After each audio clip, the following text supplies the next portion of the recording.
Sebelum 6000 SM, manusia hidup sederhana. Komunitas kecil, pertanian dasar, alat batu, dan hampir tidak ada struktur politik. Lalu, dalam kurun kurang dari 1000 tahun, Mesir muncul sebagai peradaban maju. Mereka punya kalender 365 hari, arsitektur batu raksasa, dan sistem kerajaan terpusat. Tidak ada proses panjang yang wajar. Tidak ada ribuan tahun eksperimen seperti peradaban lain. Mereka langsung matang. Anomali terbesar muncul di puncaknya.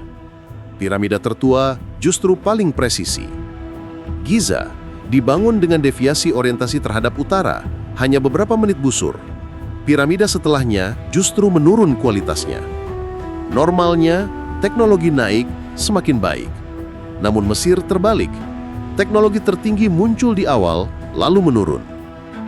Jika evolusi budaya manusia seharusnya bertahap, kenapa Mesir tidak punya tahap? Jika pengetahuan itu milik mereka, kenapa generasi berikutnya tidak mengembangkannya? Pola ini bukan kemajuan, tapi injeksi. Dan jika begitu, pertanyaannya bukan bagaimana Mesir membangun semua itu, melainkan siapa yang memberikannya. Setelah fase awal Mesir terbentuk, kecepatan kemajuannya tidak mengikuti pola peradaban manusia pada umumnya. Dalam rentang hanya beberapa ratus tahun, mereka mulai menerapkan matematika matang, sistem kalender yang presisi, dan arsitektur batu berskala besar. Ini bukan asumsi populer, tetapi data arkeologi yang tercatat. Riset Toby Wilkinson menunjukkan bahwa transisi dari komunitas Neolitik ke negara terpusat terjadi sekitar 3100 SM. Tidak ada fase menengah yang panjang. Struktur administrasi, simbolisme politik, dan tata kelola langsung stabil. Perkembangan seperti ini tidak dijumpai di Mesopotamia atau Levan, yang melewati ratusan tahun eksperimen sosial sebelum mencapai kompleksitas. Matematika Mesir bukan matematika primitif. Bahkan pada periode awal, mereka sudah menggunakan geometri untuk merancang dan mengukur struktur. Wengro mendokumentasikan artefak predinastik yang memiliki proporsi matematis sebelum sistem tulisan mapan. Artinya, kemampuan abstraksi sudah hadir sebelum munculnya sistem birokrasi formal. Ini berlawanan dengan pola umum. Biasanya administrasi muncul dulu, baru matematika berkembang sebagai alat bantu. Kalender mereka juga anomali. Mesir langsung mengadopsi sistem 365 hari, berbasis siklus heliakal Sirius dan banjir tahunan Sungai Nil. Sistem ini hampir identik dengan kalender modern. Sementara itu, peradaban sejaman masih mengandalkan kalender lunar atau penanggalan ritual lokal. Kalender presisi seperti itu memerlukan observasi astronomi jangka panjang, konsistensi pencatatan, dan kemampuan prediksi. Namun, justru muncul di awal, bukan hasil akumulasi bertahap. Arsitektur menjadi indikator lain. Pada tahap ketika banyak budaya masih membangun dari kayu atau batu kecil, Mesir langsung membangun struktur monolitik besar. Proyek semacam itu membutuhkan logistik ribuan pekerja, distribusi makanan, transportasi material dari lokasi yang jauh, dan koordinasi teknik. Tidak ada jejak bahwa mereka belajar lewat puluhan versi gagal sebelum piramida besar.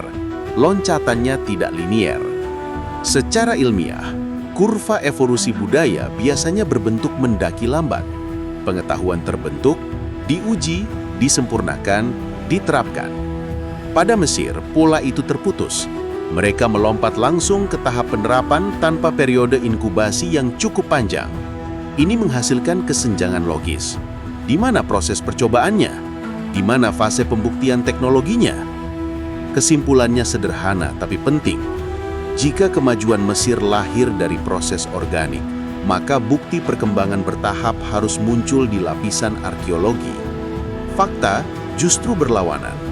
Peradaban ini melonjak terlalu cepat, dengan teknologi dan sistem yang secara rasional tidak sesuai dengan posisinya dalam kurva evolusi manusia. Jika perkembangan teknologi mengikuti logika dasar manusia, kualitas bangunan harus meningkat seiring waktu. Model awal sederhana, lalu generasi berikutnya lebih baik. Pada Mesir, pola itu tidak terjadi. Bukti utamanya berada di Giza. Piramida Khufu adalah struktur tertua di kompleks tersebut, dibangun sekitar 2560 SM. Namun, piramida ini justru memiliki presisi tertinggi. Orientasinya terhadap utara sejati menyimpang hanya sekitar 3 menit busur. Angka itu bertaraf modern. Untuk struktur setinggi lebih dari 140 meter, deviasi tersebut sulit dicapai, bahkan dengan alat laser saat ini. Ukuran batu pondasi menyimpang dengan toleransi sekitar 2 cm. Data ini bukan opini, melainkan hasil pengukuran arkeologi dan survei teknik. Bandingkan dengan generasi berikutnya, piramida-piramida setelah Giza menunjukkan penurunan kualitas. Struktur di Saqqara dan Abu Sir memiliki kesalahan geometri lebih besar dan beberapa mengalami keruntuhan. Jika teknologi itu berasal dari pengalaman internal masyarakat, seharusnya piramida baru lebih stabil dan lebih presisi. Kenyataannya berlawanan. Konstruksi juga memperkuat anomali ini. Giza memanfaatkan blok batu yang dipotong dan dipasang dengan sambungan rapat. Potongan batu itu bukan hasil improvisasi. Tekniknya konsisten dari pondasi hingga lapisan atas. Piramida-piramida sesudahnya memakai metode yang lebih sederhana. Dindingnya cenderung berongga, batu penutupnya lebih tipis, dan ketahanannya lebih rendah. Ini bukan pola belajar, ini pola kehilangan kemampuan. Ada juga masalah konteks. Jika piramida merupakan hasil evolusi bertahap, kita harus menemukan fase-fase percobaan sebelum Giza. Namun tidak ada bukti struktur peralihan berskala besar dengan kualitas mendekati Giza. Perubahan satu-satunya justru datang setelahnya, kualitas turun. Fenomena ini hanya masuk akal jika pengetahuan berada di awal, lalu berkurang seiring generasi. Tidak sesuai dengan sejarah teknologi manusia, yang biasanya berkembang melalui iterasi, penyempurnaan, dan retensi pengetahuan. Kesimpulan yang paling konsisten adalah ini. Piramida Giza bukan puncak hasil belajar Mesir, itu titik awal pengetahuan yang tidak muncul dari mereka sendiri. Jika sumbernya adalah internal, kemampuan teknis harus bertambah. Namun kenyataan menunjukkan kebalikannya. Hipotesis intervensi time traveler. Setelah melihat pola pengetahuan yang muncul tiba-tiba dan menurun di generasi berikutnya, kita perlu mempertimbangkan hipotesis yang jarang dibahas. Pengetahuan itu bukan hasil proses internal Mesir. Ia muncul sebagai hasil intervensi dari entitas yang memiliki teknologi lebih tinggi. Bukan alien, bukan dewa, tetapi manusia dari masa depan. Hipotesis ini lebih rasional dibanding spekulasi mitologis. Ia mengacu pada teknologi yang secara teoritis mungkin dicapai manusia. Relativitas umum Einstein membuktikan bahwa dilatasi waktu dapat terjadi dalam medan gravitasi besar. Persamaan Gödel menunjukkan closed time-like curves, jalur berulang di ruang waktu, yang memungkinkan perjalanan lintas temporal. Thorne mengusulkan wormhole traversable dengan energi negatif. Tipler mengkaji silinder berputar supermasif yang dapat melipat ruang waktu. Semua ini membuka ruang kemungkinan bahwa manusia masa depan, dalam kondisi teknologi tertentu, bisa kembali ke masa lalu. Iklan singkat. Kalau kamu sudah sampai di bagian ini, jangan lupa subscribe. Di video ini saya menyembunyikan 8 kode voucher internet, Axis, IM3, Indosat, dan XL. Setiap kode cuma muncul beberapa detik, tersebar di beberapa frame gambar. Temukan satu, klaim, dan lanjutkan berburu. Kita lanjut. Jika asumsi intervensi benar, kita bisa menjelaskan paradoks Mesir tanpa memaksakan mitologi atau keajaiban.